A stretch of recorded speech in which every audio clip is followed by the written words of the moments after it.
ركزوا معايا شوية. إزاي نحاول نعرف النرجسيين والنرجسيات من بداية العلاقة وأثناء العلاقة وهما معانا؟ 19 علامة. نمرة 1: كتير الكلام عن نفسه وعن نفسه فقط وما يخصه.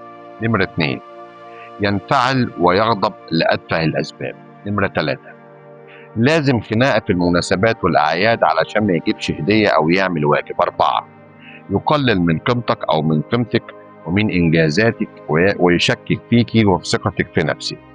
نمرة 5: غلط وشتام وسباب فيكي وفي اللي يخصك، ويضحك ويبتسم لما تعيطي قدامه. نمرة 6: ما بيعتذرش لو غلط ويبرر بس بدون اعتذار.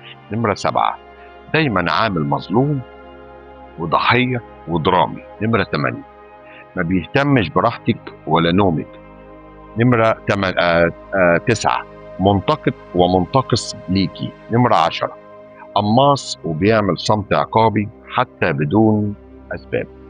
نمرة 11: بيختفي فجأة يعمل بوستنج ويرجع عادي. نمرة 12: بخيل جدا مع أولادك وبره أبو الكرم. نمرة 13: جوه البيت ممشيكم على قشر بيض وبره البيت المثالي والخدوم. 14: خاين ومتعدد العلاقات. 15: كذاب طول الوقت. 16: شكاك ومتوتر وقعدته زفت. 17: بيقارنك بالآخرين علشان يحسسك بالنقص أو يدفعك تعملي حاجة إن أنت تعملي له حاجة غصب عنك. 18: أي مصيبة أنت السبب فيها وأي مكسب هو السبب فيه. 19: بيعمل فتنة بينك وبين عيالك ويشيلك سوء تربية. وديها للي مستنيها.